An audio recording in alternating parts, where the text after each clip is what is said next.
You don't know how much I've been missing the streets of Namasuba, Najanankumbi, Empopo Ebinya, the natural dance. Ate beno nga tubitadde ebbali. Sooka ombuulire.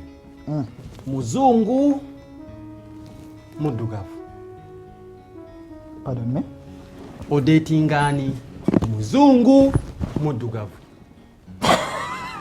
Man, young brother, nkoyo okubeerawo nga biseera nkunyigirako. On a serious note, yeah, I'm saying someone. Muntu wali mwina. Amino? Yeah. Afanga oti ali ate mpisa ze, I mean, chikula ki ali atya. Muntu wali byonna. Muntu wali byonna. Otamana naye ku simu. Muntu wali byonna. Ala. Oyo ye malaika. That's the angel I'm talking about. You mukazi ayafunisiza air ticket straight from UK to Uganda nanzo mulaba. At least now you're relieved. Tikatogenda kuddamu kumbuuza ate omukazi ate biki.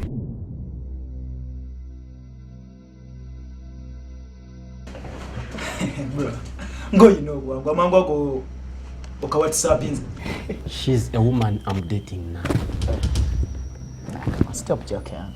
She is a woman I'm dating now. Are you serious about this? Now 5 years. I mean 4 years. No! She's a girl. Look here, Jody. This girl, I've been with this girl now for over 3 years. She's one of the reasons as to why I traveled from UK to Uganda and Zemulabe because we had plans. It can't be.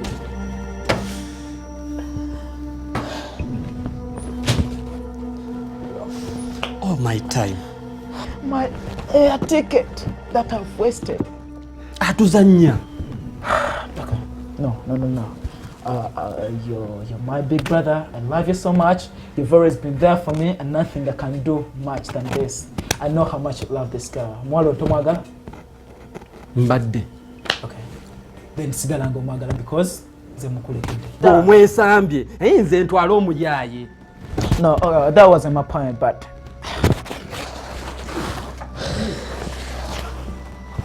I need to think.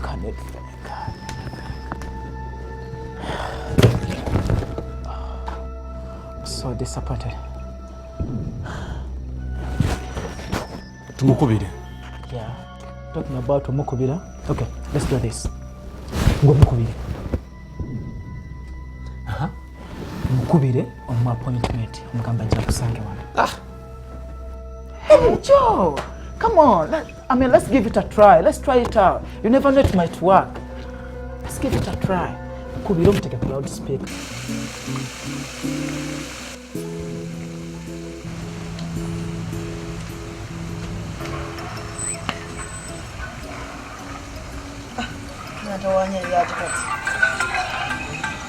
Oh my love. Hello, darling. Hello. How are you? Baby, I am here missing you, honey. I miss you too, baby. And your phone was off. Nengamba baby, katatali rudawa. Eddie, baby, Eshiro. Hey, kusi awojuke twayawukanyide. Then why sound was like 2 hours nenkukubira so your phone was off. Oh, sorry, darling. Nabadde ngenze mu overnight ku church. Overnight ku church? It's church. It's moment zijjako ku church. Yes, muzijjako mu church. Kakati baby, can you come over please? I'm coming. Right now. Okay. Love you.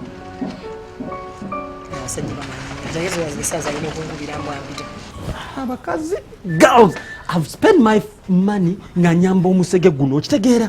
Nange mbadde muweerezanga sente. Even last night I gave her some money. Can you imagine? Joe, you know what, Joe? No. Let's try this again. Nange kamukubire tulongere okukakasa obubbi bw'ono omukyala n'obwenzi butuuseewa. Kazima nkubidde. Sinna nira kinyamba ajja kusako busanga tunabikomo. Bannange ono owaddola bannange ate nomwetaaga.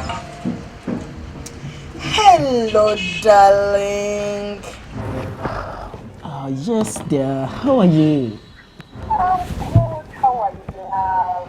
I'm good, dear. And I just called to know. I want to tell me about last night. Did you enjoy? Last night was fantastic. Which one it was? I can't tell. All right, dear. I was thinking that if you have some time, can we meet today? As in now. Yeah, no, I'm going to be out to move out. Can you do that? I'm a darling, you can just preach the I love you. Love you too. Nkoze ntya kamala okuweyingamu ono wadoola weeweeru naye abasajja ffe ono Uganda bukubeererawo mu mbeera embi mu mbeera ennungi ssaawa bina bubwa Buganda kabeerawo dani ono agenda okumpa obukadde obubi amala emyezi ng'ena nga talina kyampa kati mulimbe ki nkifunye kimulimba.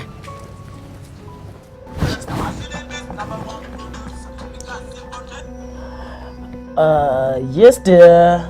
Hello, darling. Oh, you must be done. Bannagenzija omanyi tulina wano bannemba baffe omanyi bambi bafiiriddwa Yeah. Okay.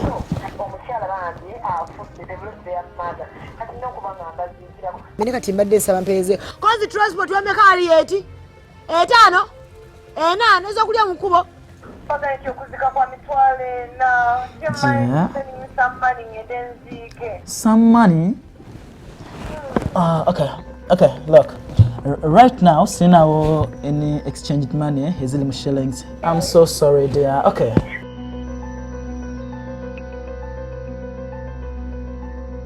Are you expecting someone? That's the voice. Wow, baby.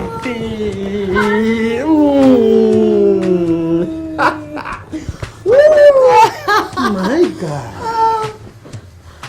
What? Wow. Jesus Christ. Bananga, you look mwah. Thank you. Bananga. Honey, know what?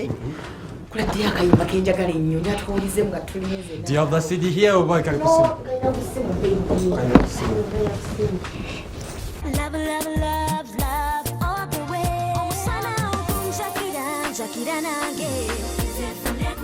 Besigula yazenegogga nekomayo. Omusana okunjakira nange. Besigula yazenegogga nekomayo. Akashayi kafunye tukanye babiri nga wenkubuulira bwenkwagala. Eryasanyu lyewandaga ogw'omukwano gwe wandaga. I promise I'll never tell a lie.